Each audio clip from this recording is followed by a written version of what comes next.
Assalamualaikum warahmatullahi wabarakatuh. Pada kesempatan kali ini, kita akan belajar ilmu pengetahuan alam dengan materi gerak benda dan makhluk hidup di lingkungan sekitar. Yang pertama, kita akan pelajari apa konsep dari gerak. Benda dapat dikatakan bergerak apabila mengalami perubahan posisi dari suatu titik acuan. Bisa kita lihat pada gambar berikut.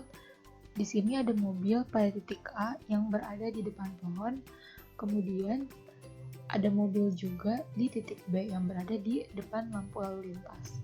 Di sini ada garis panah yang menunjukkan perpindahan dari mobil dari titik A ke titik B.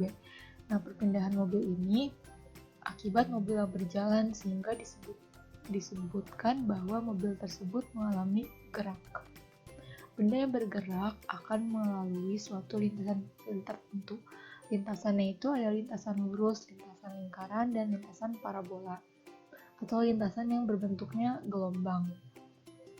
Pada kesempatan kali ini, kita akan mempelajari gerak benda pada lintasan lurus. Selanjutnya, kita akan mempelajari apa itu gerak lurus. Dalam gerak lurus terdapat jarak dan perpindahan. Jarak merupakan panjang lintasan yang ditempuh, sedangkan perpindahan merupakan jarak lurus resultan dari posisi awal sampai posisi akhir. Bisa kita lihat pada gambar berikut ya. Di sini ada rumah dan ada sekolah. Nah, gambar ini menunjukkan perjalanan yang ditempuh dari rumah ke sekolah dan dari sekolah ke rumah. Jadi perjalanan berangkat dan perjalanan pulang. Dari rumah dan sekolah ini, apabila kita tarik garis lurus, maka akan membentuk sebuah segitiga. Nah, garis dari rumah dan sekolah itulah yang disebut dari perpindahan, sedangkan anak panahnya disebut dengan jarak. Jika pertanyaannya adalah berapa jarak tempuh yang diperlukan dalam perjalanan pulang dan berangkat, maka jawabannya adalah 2 ditambah 2 sama dengan 4, karena perjalanan berangkat sekolah mengambil jarak 20 meter dan pulang sekolah juga 20 meter, sehingga tinggal ditambahkan saja. Namun untuk perpindahan, karena ini adalah gerak berlawanan yaitu arah berangkat dan arah pulang, maka resultannya itu sama dengan 2 dikurangin 2 sama dengan 0, jadi resultannya sama dengan 0.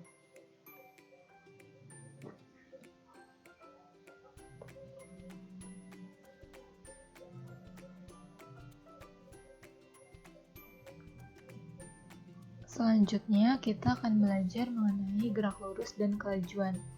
Gerak lurus dan kelajuan ini termasuk ke dalam GLB atau gerak lurus beraturan. Gerak lurus beraturan adalah suatu gerak dari benda yang bergerak dalam lintasan dan dalam kecepatan yang tetap.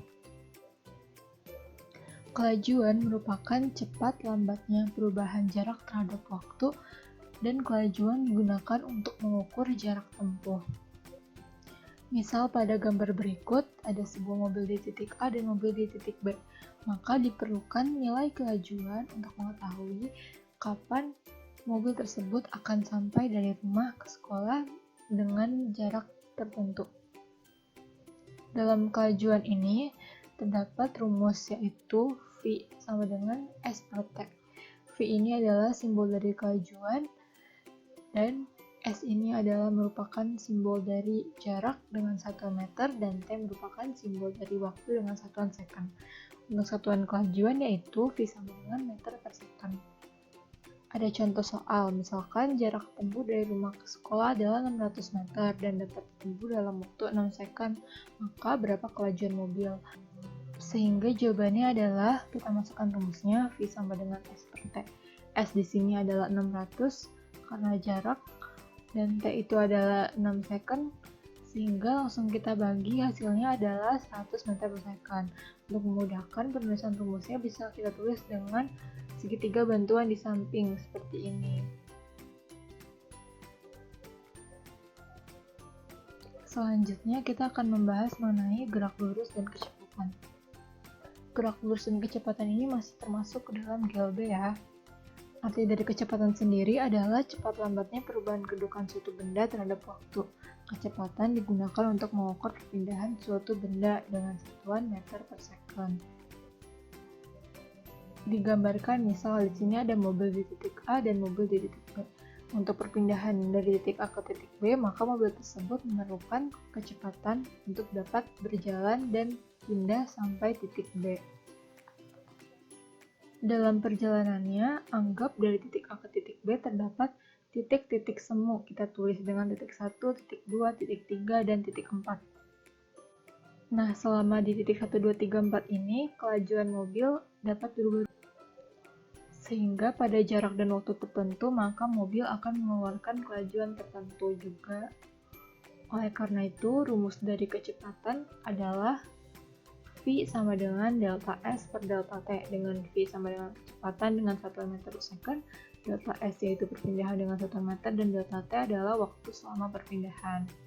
Delta itu artinya perubahan atau selisih. Misal di sini ada T1, harusnya di sini 2 second ya.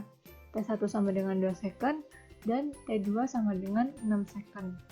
Maka delta T-nya adalah T2 dikurangin T1. T2-nya 6 second dan T1-nya 2 second, maka hasilnya 4 second. Selanjutnya, sekarang kita coba mengerjakan soal dari pembahasan-pembahasan yang sudah kita bahas tadi. Di sini ada mind map tentang kelajuan dan kecepatan. Yang pertama itu, kecepatan memiliki satuan meter per second, kelajuan juga memiliki satuan meter per second. Kemudian antara kecepatan dan kelajuan sama-sama berkaitan dengan gerak. Kelajuan berkaitan dengan jarak tempuh, sedangkan kecepatan berkaitan dengan perpindahan. Kemudian di sini ada rumus kecepatan, V sama dengan delta S per T, maka rumus dari kelajuan adalah V sama dengan S per T saja, tidak ada delta karena tidak ada perubahan karena bersifat tetap. Selanjutnya di sini kelajuan ada speedometer. Speedometer itu adalah alat untuk mengukur kelajuan, maka di kecepatan ada velocimeter. Sedangkan untuk contohnya, contoh kelajuan yaitu mobil melaju lambat dengan kelajuan 20 meter per second. Ini berarti dengan kelajuan 20 meter per second, maka mobil akan berjalan dengan lambat. Nah, sedangkan untuk contoh dari kecepatan adalah mobil bergerak dengan kecepatan 80 meter per second ke arah barat. Berbeda dengan kelajuan, kalau kecepatan ini memiliki arah gerak, maka ada keterangan bahwa bergerak ke arah barat.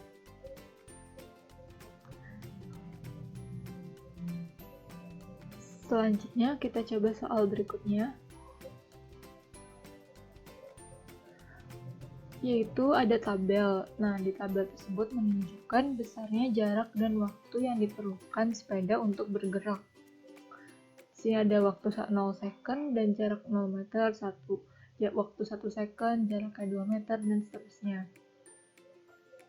Pertanyaannya ini, berapa kelajuan dan percepatannya? Ada 4 poin. Yang pertama, ada kelajuan sepeda pada second kedua. Yang kedua, ada kelajuan sepeda pada second keempat. Yang ketiga, ada kelajuan sepeda pada second kelima. Dan yang keempat adalah percepatan yang dialami oleh sepeda. Kita jawab pertanyaannya yang A dulu, yaitu kelajuan sepeda pada second kedua. Kita lihat rumusnya, dari segitiga bantuan ini yang ditanya adalah kelajuan, maka yang ditanya adalah V, sehingga rumusnya S per T. Kita lihat pada second kedua. Pada second kedua jaraknya yaitu 4 meter, maka 4 per 2 sama dengan V-nya sama dengan 2 meter per second.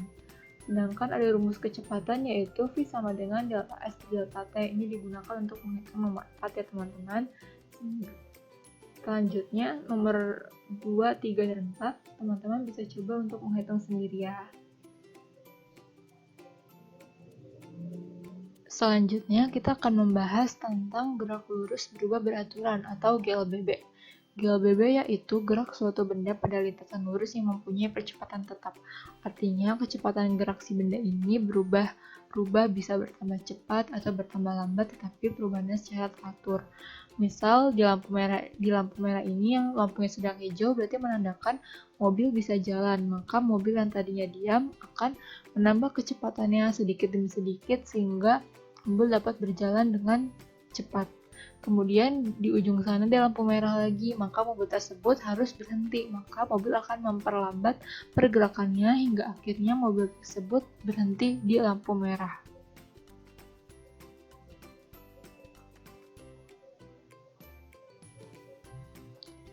Untuk rumus percepatannya sendiri itu adalah A sama dengan delta V per delta T, dengan delta V sama dengan Vt dikurangin Vo. Keterangannya yang A itu adalah percepatan dengan satuan meter per second kuadrat. Kemudian delta V itu adalah perubahan kecepatan dengan 1 meter per second, delta T adalah perubahan waktu, Vt itu kecepatan akhir, dan Vo adalah kecepatan awal. Selanjutnya kita coba latihan soal lagi ya teman-teman. Di sini ada soal. Saat mendekati lampu lalu lintas, mobil yang awalnya bergerak dengan kecepatan 72 km per jam atau 20 meter per second diperlambat hingga 0 km per jam dalam selang waktu 5 second dengan proses perubahan seperti pada tabel berikut. Nah, pertanyaannya, berapakah perubahan kecepatan mobil dalam setiap second? Sekarang kita tulis yang diketahui terlebih dahulu. Pertama ada V0. V0 itu adalah kecepatan awal, tertulis di situ 72 km per jam atau 20 meter per second.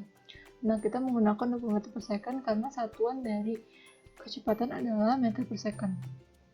Kemudian ada Vt itu sama dengan 0 km per jam sama dengan 0 meter per second. Kenapa 0? Karena di sini keterangan soalnya yaitu mendekati lampu lalu lintas dan mobil yang awalnya bergerak. Maka lampu lalu lintasnya kita asumsikan bahwa itu lampu merah, maka mobil harus di akhir dalam keadaan berhenti. Selanjutnya ada delta T sama dengan 5 second. Bisa kita lihat ya, ini keterangan waktu di tabelnya. Dan akhirnya percepatan yaitu A sama dengan delta V per delta T sama dengan 20 dikurangi 0 per 5 sama dengan 4 meter per second kuadrat. Selanjutnya masih membahas tentang gerak lurus berubah beraturan. GLBB ini tidak hanya berfungsi pada gerak yang horizontal atau mendatar seperti gerak mobil tadi di jalan, gerak bola di permukaan datar, dan lain-lain, tetapi berfungsi juga pada gerak vertikal atau gerak ke atas. Nah, gerak vertikal ini ditunjukkan pada suatu benda yang apabila dilempar ke atas maka akan jatuh kembali. Nah, jatuhnya benda tersebut disebut dengan gaya gravitasi. Penjelasan tentang gaya gravitasi adalah gaya tarik benda oleh bumi sehingga benda mengalami percepatan konstan sebesar 9,8 meter per second kuadrat. Angka ini merupakan angka dari percepatan gravitasi. Nah, untuk mempermudah perhitungan kita, angka 9,8 ini bisa kita buatkan menjadi 10 meter per second kuadrat.